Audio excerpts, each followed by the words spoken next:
Steel City. Is everybody ready to go? It's proclaim the greatest radio show.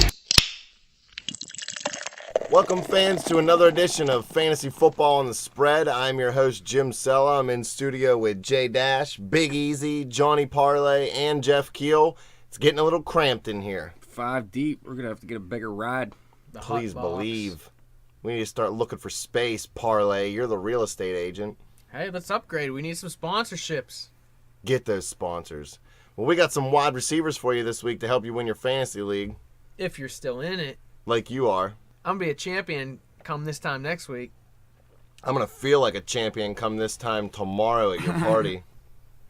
All right, Tier 1. We have Kelvin Johnson, Antonio Brown, A.J. Green, Julio Jones, who is questionable and a game-time decision, Demaryius Thomas, Odell Beckham Jr., Des Bryant, Jordy Nelson, Emmanuel Sanders, and Alshon Jeffrey. Where was Beckham Jr. when the year started? He was not even on the list because he wasn't playing. Exactly. Now dude's in Tier 1. Yep, first week in Tier 1. He is a beast. Well, I hope you don't play this Sunday. That'd be nice. Or maybe one little screen pass. Give him one screen for -1 yards. That'd be great because I'm going up against Odell Beckham Jr. I got Calvin Johnson, but another one of those receivers I heard in Tier 1 was A. Brown. So I'm up against Beckham and Brown, and I got Calvin Johnson. Am I screwed, J-Dash? No, earlier I thought you did say you had Charles Johnson, who is a receiver for Minnesota, and I was like, that's not a terrible play. I like that guy. But you have Calvin Johnson? Calvin. Oh, well, that's totally different. That's the number 1 receiver, according to me this week. According to you. Hey, now. Are 2 Tier 1s better than the best Tier 1, though? Well, since one of them's Antonio Brown, he can't go wrong with that because Antonio Brown does it every week, unlike anybody else. 5 for 50, he already got it. Game didn't even start yet. Might as well just start him at 5. So 10, yeah, start him at 10 points. He has you beat at receiver, it looks like, and at tight end, but you can beat him at quarterback and at running back, I think. Tier 2, T.Y. Hilton, who is questionable. His status is uncertain right now. Mike Evans, Jeremy Maclin, who Easy loves, Randall Cobb, and Kelvin Benjamin. Well, I don't know if this is like America's Most Wanted, but I still haven't seen my WR2. So he must not be in Tier 2. But tell me about some of these guys in Tier 2. Mike Evans is solid, putting together a decent rookie year, making big catches. If they just had someone to throw him the ball, he'd be T1. Kelvin Benjamin's been good this year as a rookie receiver, too. This has been a great rookie class. He's pretty much the only target as far as a wide receiver goes down in Carolina. They got Greg Olsen, and he helps out in the passing game. The running backs haven't been any help down there, so it's been all Benjamin. Poor Cam Newton hasn't had anybody to throw to but this guy, and he's got it done time in and time out. I've seen big catches against the Steelers. We've seen big catches against other teams. He's going to be a star in this league as long as he doesn't pull Josh Gordon and get suspended for a year. Well, give me Tier 3, J-Dash, because I'm waiting to hear my WR2. I think he is in this tier, if I remember correctly. Is it Julian Edelman? That'd be it. Yeah, he's questionable, but it does look like he will play. Then we got Roddy White, who is questionable, and Golden Tate. Great, because that's 2 of my receivers there. I got Golden Tate and I got Edelman, and we still haven't heard about my opponent's flex players, so hopefully he will be in like a Tier 27, 28. Low tiers. Lower tier. That's it. I like Golden Tate going up against Chicago, Parlay. They give up the 9th most points to fantasy wide receivers. He has double-digit in PPR leagues in all but 2 weeks this season. He had PPR. 8 for 89 on 10 targets against Chicago in Week 13. Kelvin Johnson hasn't been as great as he was. They're spreading the ball out a little more. And when Johnson was hurt, Tate stepped up and showed he could be a number 1 receiver. I like it. So you were playing 2 Detroit receivers this week? I've been playing 2 Detroit receivers pretty much all year. They haven't been the greatest offense this season, but this is the perfect matchup for them. Chicago gets thrashed in the passing game. Air it out. Like my man Jeff Keel says, it's all about the QB play, and he said it last week. Stafford needs to come to play. Tier 4, DeAndre Hopkins, who is questionable, Kenny Stills, Vincent Jackson, and Deshaun Jackson. DeAndre Hopkins, he has a great matchup this week going against Baltimore, who lets up the most to fantasy wide receivers. They've been getting killed in the past all season. He had 5 for 77 on 13 targets last week and 9 for 238 and 2 touchdowns in his last home game. The only problem I have with this is Case Keenum is the quarterback there, and he's been consistent. Garbage. Hopkins has been consistent all season, though, and I expect it to keep happening, but it is a scary proposition with Keenum at quarterback. I like Kenny Stills going up against the Falcons, who give up the 4th most points to fantasy wide receivers. He hasn't come up as big as people hoped over the past 2 weeks, 8 catches for 90 yards in that span. But it's an excellent matchup this week. Drew Brees is a great quarterback. They're trying to find their stride at home again. The Saints really need to get this on track. They still have a chance at winning the division, both teams. It's going to be a shootout, Ryan versus Brees, and Stills has all the chances to be the main target in that offense. Well, through 4 tiers, I still haven't heard my opponent's flex player yet. So I'm going to roll the dice. Let me hear tier 5, and hopefully my opponent's flex player's not in there. Brandon LaFell, who is questionable, Andre Johnson, Jarvis Landry, and Marquise Colston. So far, so good. Roll them dice. Still feeling it. What about Marquise Colston? Who's a better play, him or Stills, Dash? Oh, definitely Stills. Stills has the big playability, and he's seen a good amount of targets. But Colston, over the past 4 weeks, 4 straight double-digit fantasy performances with 3 TDs in that span. Since Cooks went down, Colston's been getting it done too, and I like both of these guys. Brandon LaFell is an interesting pick. He's questionable going up against the Jets. They give up the 13th most points to fantasy wide receivers. LaFell's been playing with a shoulder injury for a while, and his production dropped a little bit. His targets are still there. Brady still likes trying to find him over the middle. He has, 17 targets over the last 2 games, I think. Yeah. With New England, they're always going to throw the ball. They're going to focus around Brady. So the opportunity's there. It's just a little bit of a risk because with New England, you never know whose the game plan is geared around that week. I already mentioned DeAndre Hopkins. The same goes for Andre Johnson. He actually missed 1 game with a concussion, but he's returning now, but it's to Case Keenum at quarterback. I still like Andre Johnson this week, but I wouldn't expect these guys to put up too many touchdowns. Tier 6, Steve Smith, and I'm not going to use the... Senior. Josh Gordon, Harry Douglas, Charles Johnson, and Mike Wallace, Easy's favorite player of all time. Mike Wallace, you know what? When he left and Santonio Holmes left, neither of them really did much. But that's beyond the fact. I'm surprised you have Harry Douglas way down in T6. Well, this is with HD Julio T6. Jones and Roddy White both playing. Now, if one of those or both of those sit, I move him up to somewhere around tier 3 or 4. He's got to be up there. I mean, he had a big game against Pittsburgh, even though they lost. This is a stacked tier 6. I wonder if Julio's going to go. John's feeling like this is a T5B. Well, Charles Johnson, that's actually who I thought you did have. He has double digits in PPR in 4 of his last 5 games, and he's the number 1 receiver in Minnesota now. Bridgewater's looking better. Cordero Patterson is out. Greg Jennings is still getting it done. He's a nice, consistent receiver, but Charles Johnson is the one that makes the big plays. Well, I got to say that I rolled snake eyes because I finally found my opponent's flex player. It's Josh Gordon. Should I be worried? See, I was even thinking I might have ranked him a little bit too high. I seen Johnny Manziel last week, and in your championship week, the last thing you want to do is take a chance like that because Manziel looks so bad. Well, as long as he don't pull a fast one and bench Gordon, put in someone on his bench. Well, you would think, though, if he has any chance of throwing the ball and making plays, it would beat a Gordon. So if it does happen, that's the one thing. Big and you're beat. Yeah, that's why I really have him ranked there, is because he still has the elite talent and he can put up a big game. Well, let's just shut him down.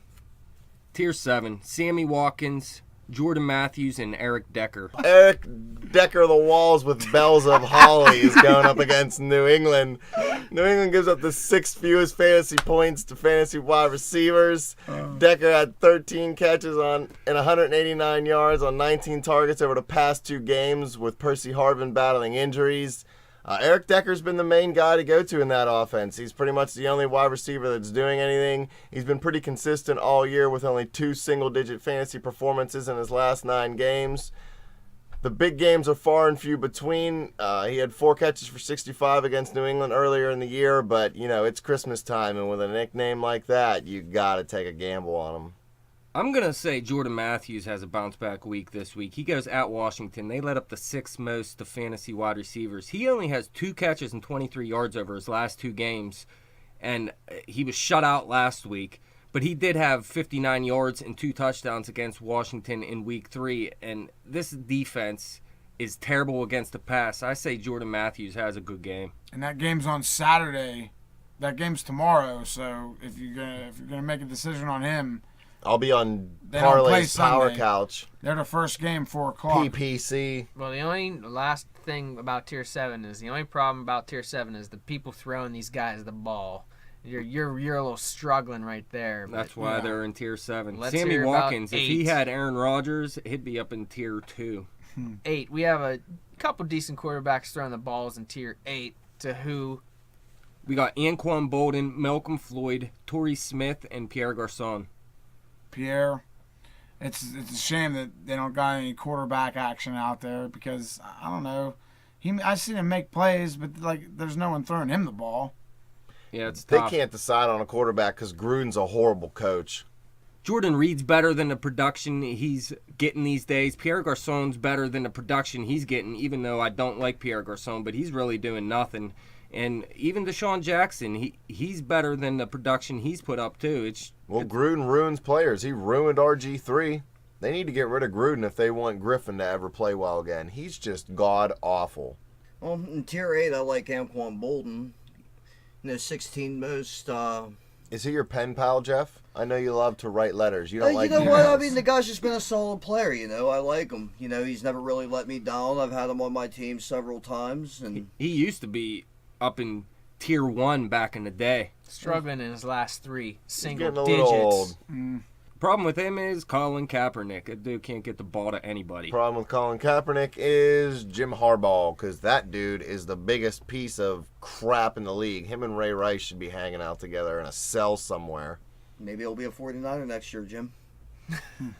Speaking of San Francisco, Tier 9, we got Michael Crabtree at the top. He's questionable. His status is uncertain. And then we got Martavis Bryant, Larry Fitzgerald, and Stedman Bailey.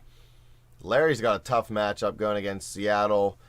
They're down to, their 18th string quarterback in Arizona with Super Bowl pick. Ryan Lindley. Is that his name? Ryan Or- Lindley. I don't really even know. It doesn't really matter what his name is. He's garbage. And this is a horrible matchup for him, too. Yeah, Fitz, he has 19 targets over his last 2 games, but he just has 11 catches and 64 yards to show for it. Lindley's all over the map with his throws. Larry's getting a little older. He'd like the ball to actually be thrown to him instead of 10 feet above his head. If you have a Cardinals wide receiver, it's going to be tough for you. Easy, you're good at predicting the big play. Is Martavis Bryant going to have a big play this week? No, he will not. He will not. So Martavis Bryant is not Tier 9 material. Drop him off your list. No, Larry Fitzgerald above Greg Jennings is questionable. So, and I see he's number 1 at Tier 10. Yeah, Who I don't have a else- problem with you thinking who else Greg is in- Jennings. Who else is in 10? Doug Baldwin, Dwayne Bowe, who is questionable. He may not play. And then Eddie Royal and Reggie Wayne. Reggie Wayne, I hear, has been playing with a triceps injury all year. Yeah, he hasn't looked good recently. He has no more than 4 catches or 31 yards in any of his last 4 games. That's weak. Yeah, but T.Y. Hilton's hurt too, so they may need to rely on him more this week. But there's also Dante Moncrief, who is in my Tier 11, who could end up having a good game too. Also in Tier 11 is Marquess Wilson and James Jones. JJ versus Buffalo. They give up the 14th fewest points. 8 catches for 57 and a touch last week. It was nice. That's not bad. That's not a bad play. You're getting deep though. If these guys are on your roster, you limped into the playoffs, I think.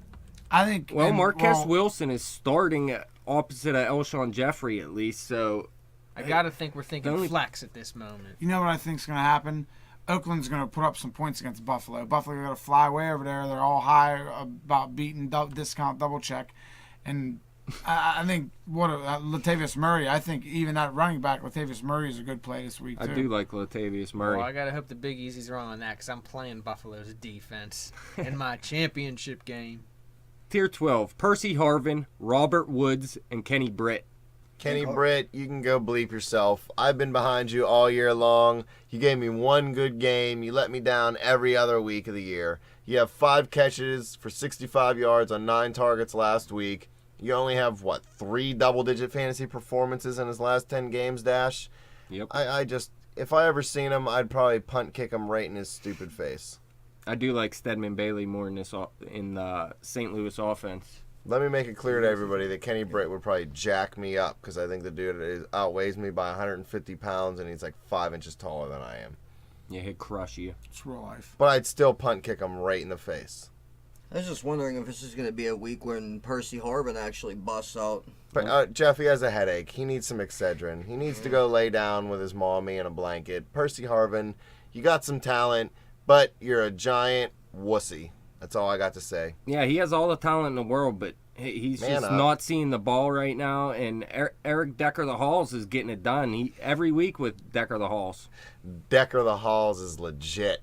Tier 13, Marcus Wheaton, Michael Floyd, Mohamed Sanu, Wes Welker, and Andre Holmes. I read an article the other day that asked, is Wes Welker risking his long-term health playing the way he does? Going up against Cincinnati, who give up the second fewest points to fantasy wide receivers, you know it's going to be a tough matchup. You know Welker's going to have to go over the middle to be successful. You know he's going to get laid the bleep out one of these times whenever he does it. Well, you're getting blasted. Dude, his brain is already kind of like what tomato soup is in the Campbell's can before you dump it out. Molly and he wasn't even on it. Right out into the right out onto the field. Yeah, that dude, he didn't even need to take Molly to be on Molly. His brain produces it naturally in such mush. But, I feel for you, Welker. Are you even going to be able to walk in 2 years? But that's how you play football. We're not. That's how you do it, right, Gallagher? You did the same thing. Yeah, you got to go all out. Go up and get that ball, and that's what it is. And you did it. But that's how you make your money. You poor bastard. Tier 13. You gotta take someone. So if you got someone in here, I say Andre Holmes for the holidays. Holmes for the holidays. You know he's coming home with a big play for the holidays. His mom's going to be in the stands watching him. Whole family. I think his sister's in from Europe. She lives over there. He only gets to see her during the holiday season. You know those European ladies. Oh, they're fine ladies, but they don't shave and their armpits smell bad, so you got to watch out sometimes. You got to get a clean one. Retro. He's just due to have a good game. He hasn't played 2 games back-to-back all year, but if they're going to do anything against Buffalo, all options are going to have to be open. Holmes for the holiday. Earlier this year, Mohamed Sanu looked like a beast. He was getting it done every week, but then A.J. Green came back and he totally fell off the chart. They're not even giving him the ball anymore. He's on my bench, and it's not a good week to be named Mohammed because this holiday's all about Santa Claus. Tier 14, Devontae Adams, Albert Wilson, Chris Hogan, and Ruben Randall. I don't have nothing to say about Chris Hulk Hogan this week except... Brother. Crickets. Albert Wilson is going at Pittsburgh. They let up the 5th most of fantasy wide receivers. Who? Albert Wilson for KC. He looked good over the past 2 games. He had 7 catches for 122 yards in that span, and he's been seeing the targets recently. Alex Smith looks better. He might actually be the best receiver in KC moving forward. Well, let's get to maybe he'll get that wide receiver TD for Kansas City. Let's hear Tier 15, where if you're playing in the consolation game for last place, you want to know who to play. Jermaine Kearse, Andrew Hawkins, Jarius Wright, and Terrence Williams. And if you're in the championship game and you have one of these guys, you paid somebody off. Hey, these guys are still on the list because they have showed they can put up the big game. So if you're in a deep, deep league, why not? Terrence Williams was looking great at the beginning of the season. He's dropped off dramatically, though, and looks like crap recently. But, hey, last-ditch effort, why not? That wraps up our wide receiver segment for this week. Thank you guys for coming in studio. I want to thank you fans for listening. You guys can follow us on Twitter at bet_the_spread. Like us on Facebook. Subscribe to that YouTube channel. Have a Merry Christmas, and I hope you win your fantasy championship. I just hurt my back. Not surprising. Good luck, John. Thank y'all. Get it, parlay.